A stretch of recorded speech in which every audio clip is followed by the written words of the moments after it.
como um bom testador, eu vou testar tudo que eu faço na minha vida e esse aqui é um vídeo teste. Vamos lá. Eu abri um formulário para solicitar assuntos. Não, peraí, gente. Tudo bem que é um vídeo teste, eu tô testando só a minha dicção, mas esse enquadramento tá ridículo. Não, isso aí eu também não consigo. Peraí.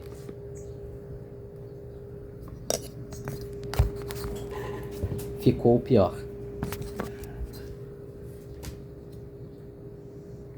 Eu vou ter que segurar a câmera. Ok. Então,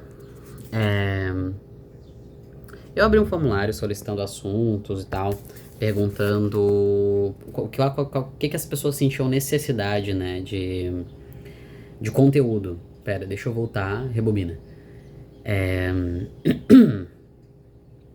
Eu abri um formulário solicitando algumas...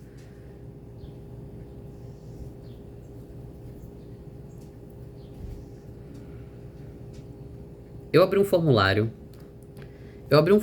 voltado para os profissionais de qualidade de software, perguntando qual que era o conteúdo que achava que seria importante, que deveria ter dentro do meio brasileiro, né, da comunidade brasileira de qualidade de software. O objetivo é criar fundamentos para que todo mundo converse do mesmo jeito. Vamos elevar o nível, galera. Vamos subir isso aí.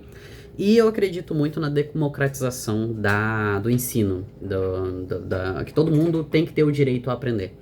E nesse momento, no Brasil, tem uma grande dificuldade porque muito do conteúdo mais profundo, mais técnico, tá em inglês. Eu entendo que na nossa profissão a gente tenha que aprender o inglês e eu recomendo muito que o inglês seja aprendido pelos todos os profissionais de tecnologia, porque o polo tecnológico principal mundial é em inglês. Tudo, as documentações, a nossa padronização de documentação e comunicação é em inglês. Porém, quando a gente está aprendendo um conteúdo novo, especialmente técnico, mais profundo, você estar acessando esse conteúdo na sua língua materna permite que você obtenha esse conhecimento e ele enraize muito mais em você. Você consegue aprender mais profundamente porque ele está na sua língua materna. Então, eu acho isso extremamente necessário e eu sempre senti muita falta de conteúdos brasileiros. Eu sempre gostei de aprender em português. Meu inglês não é dos melhores, eu não sou fluente, mas meu inglês é avançado, eu leio inglês, eu consigo me comunicar em inglês, mas apesar disso, eu prefiro sempre aprender em português, porque é minha língua materna. E essa conexão que a gente tem com a língua é muito importante para o aprendizado. E aí, né, eu gosto de ensinar, eu tenho esse lance de ser educador, e aí eu pensei, por que não?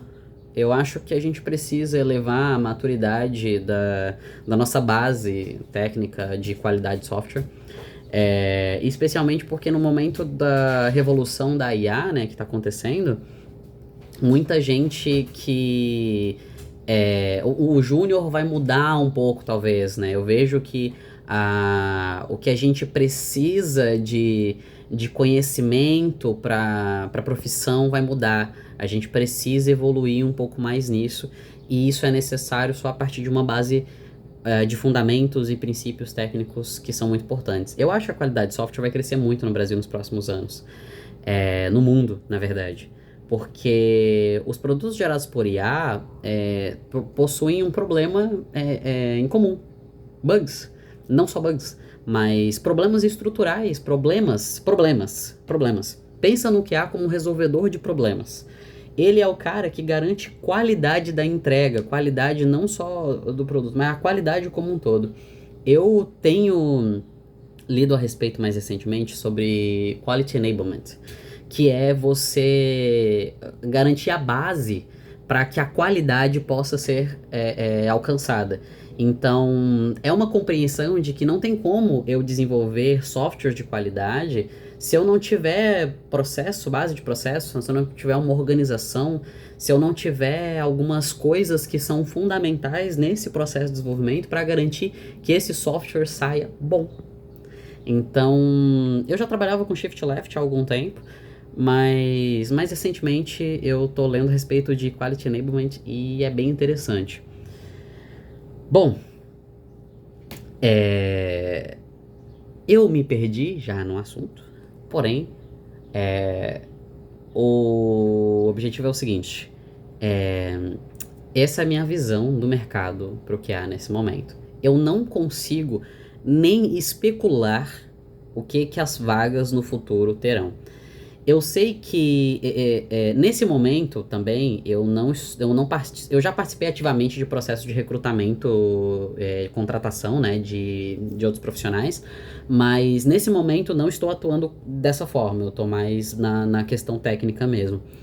E honestamente eu não sei o que eu pediria para um QA júnior nesse momento. Eu acho que precisa ser feita uma reflexão e uma análise disso com calma, sabe? Para poder identificar o que vai ser necessário para essa base, entendeu?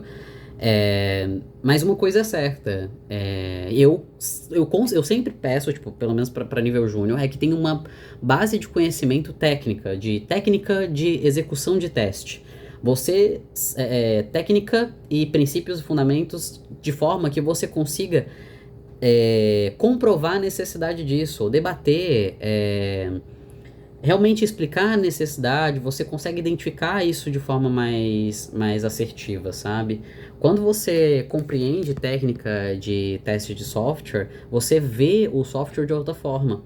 Porque, vamos pensar em um campo, eu preciso testar um campo numérico. Quando você não tem a base de técnica, você pensa, beleza, eu vou testar um número, eu conforme o que o PO escreveu lá, e é isso aí. Eu vou ver se passou no que o PO pediu. E é isso aí.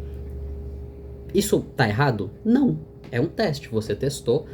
Você fez basicamente um mini teste de aceitação, que é baseado nas regras definidas pelo PO. E aí, passou. Tá certo. Agora, se você tem uma base de técnica por trás, você vai pensar em um teste de limite. O teste de limite valida o mínimo abaixo do mínimo, o máximo acima do máximo. Eu geralmente coloco alguma coisa no meio, só pra dar de vez em quando coloco uma coisa no meio ali, mais pro perfeccionismo técnico. Mas você pode colocar isso, e aí a partir dessa compreensão, você pensa, será que tem limite esse campo? Esse campo deveria ter limite? E não tem? Será que realmente faz sentido esse campo não ter limite? Às vezes é um campo que faz sentido não ter limite. Por que ele não tem limite? Sabe? É esses questionamentos que te levam à compreensão da possível falha futura. Então, vamos pensar nessa questão do limite. É um cadastro... Vamos dizer que a gente está fazendo um cadastro, uma configuração inicial de um software, e esse número é um número de alguma coisa que ele vai criar automaticamente, tá? Eu tô usando esse exemplo porque é fácil de a gente ver a catástrofe.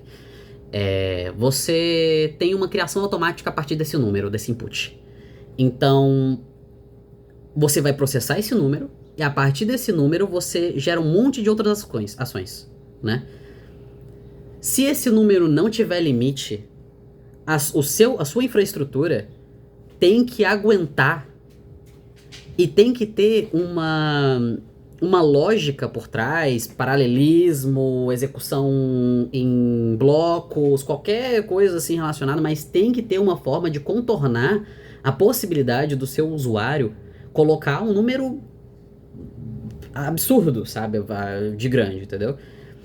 Então, quando eu falo de base em fundamentos de técnica de software, eu não estou falando só sobre a técnica. A técnica é o que vai te permitir visualizar as ramificações da execução da aplicação, entendeu? Eu acho que era isso aí que eu queria dizer.